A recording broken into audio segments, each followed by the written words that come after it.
TEDx.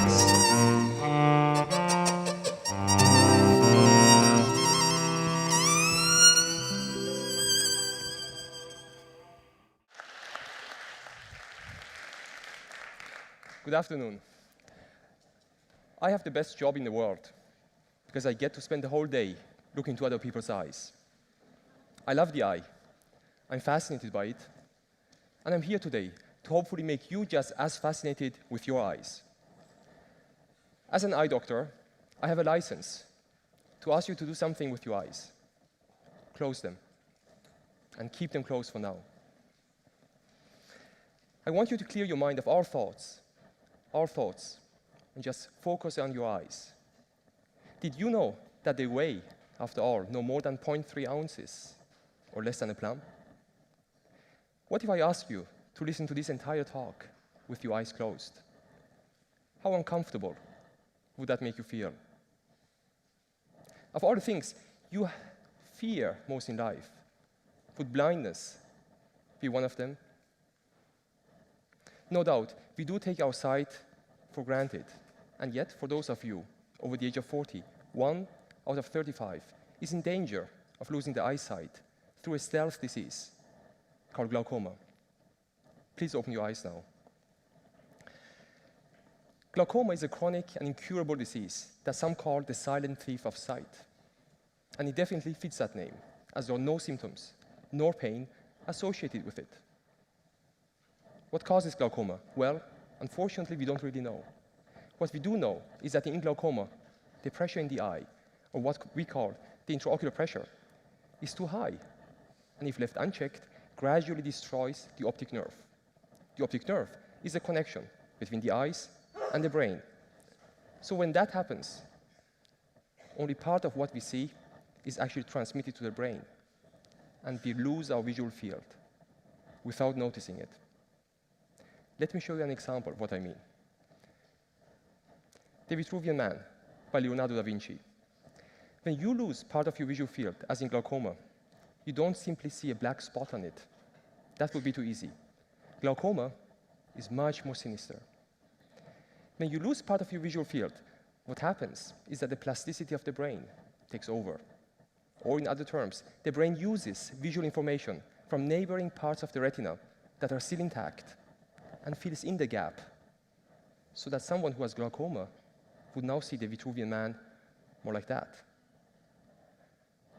Much more dangerous is the fill-in effect when it happens in a real-life scenario, like the following. Driving. Here's a street scene, but here is what a glaucoma patient would see. You see, glaucoma is quite a serious condition, and the earlier we detect it, the smaller the damage.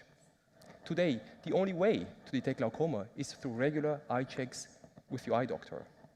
And I'm sure you're all familiar with the AirPuff test that no one really likes. And if not, please go see your eye doctor right now. Sir, not right now. Afterwards, please. The problem is that the device that we use to measure eye pressure was discovered 6 decades ago. And it has a big problem. It only measures the eye pressure for 2 seconds. Yet the eye pressure constantly changes throughout the day. It fluctuates depending on what we do, how we feel, what we eat, or how we sleep, and so on. Yet we, as glaucoma specialists, base our treatment decisions on a snapshot of 2 seconds. 2 seconds. Imagine watching a movie for 2 seconds and then having to write a critique about it. Unfortunately, that's what we do in glaucoma. Now, this device, 6 decades old, is still our gold standard.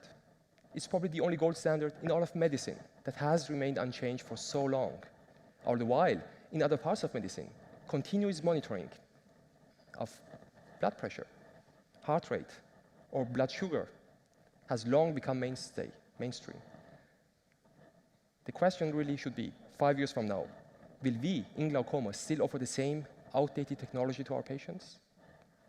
Now, one could take an attitude of the 1930s, as some do, and accept it, or one could try to innovate, which we did. Well, I've been speaking to you. I've been wearing the latest technology in glaucoma, a soft silicone contact lens. an intelligent contact lens, here my left eye.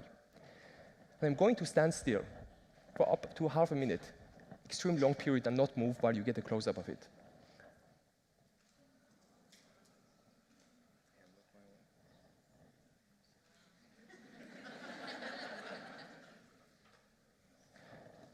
It's the first intelligent contact lens ever to be invented, and I'm proud to have been one of its pioneers. It's intelligent because it measures through strain gauges, an antenna, and a microchip, all embedded in it, small changes in the radius of the eye that corresponds to changes in your eye pressure. And you see right now the live measurements from my eye on the screen. The way it works is that this contact lens sends the information out to an outside antenna that you can either wear somewhere close to the eye, as I'm doing right now for presentation purposes, or, as we prefer it in our patients, somewhere around the eye. This outside antenna then sends information sends power back to the contact lens by radio frequency waves. And the data are stored here. Now we get an entire 86,400 seconds of data. So instead of having some random measurements, as we do now, that could lie here or there, we get the whole picture. And it's important to get this whole picture, because finally, we can start to treat our glaucoma patients as individuals, as opposed to averages, personalize their treatment, and hopefully prevent them from going blind. But the revolution should not stop here. That's because whoever can monitor closely the eye can potentially learn so much more about a person than just the eye. Let me show you why. Here's a picture of the brain, but it's an incomplete picture of the brain.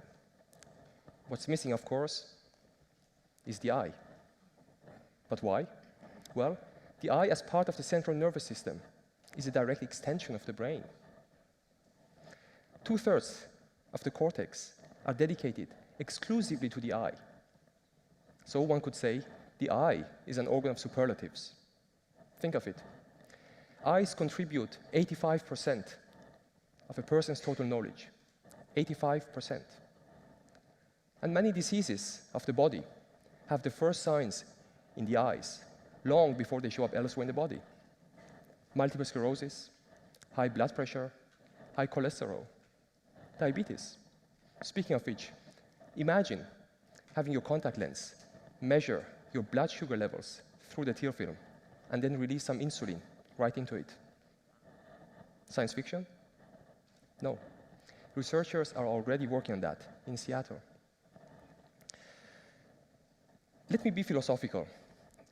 Many believe, as I do, that the eyes are also the gateway to our soul, to our deepest and most intimate emotions. This is a picture of the optic nerve, and it is what we lucky ophthalmologists get to see when we look deep into your eyes.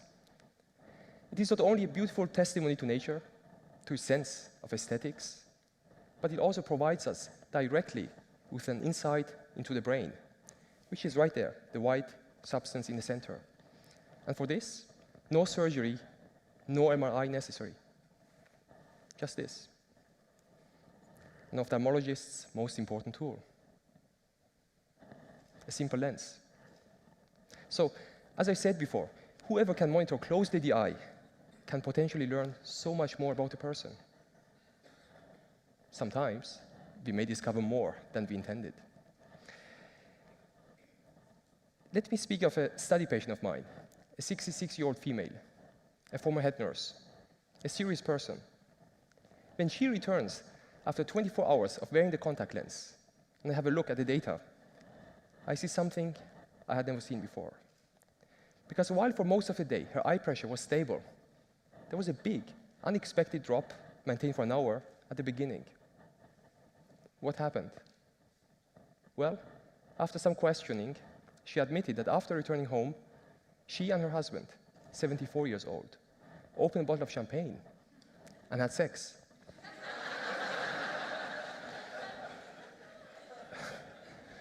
Now, in science, no finding is a finding without confirmation. Fortunately, as part of the study protocol that she had agreed on already, she was scheduled to undergo repeated monthly monitoring sessions. So I asked her politely whether she could try to stick to the same daily routines to the greatest extent possible, which she, for the sake of science, agreed to do. So here's what happened a month later, and the month after that. In pink, same patterns. Now, to treat glaucoma, we have 3 options: surgery, laser intervention, or eye drops that can be absolutely sight-saving. The drop in her eye pressure was just as strong as the effect of her glaucoma drops. Who knew? Interestingly, the moment of the biggest drop coincided exactly with the moment she had her orgasm, each and every time. And how do I know? She told me she looked at the clock.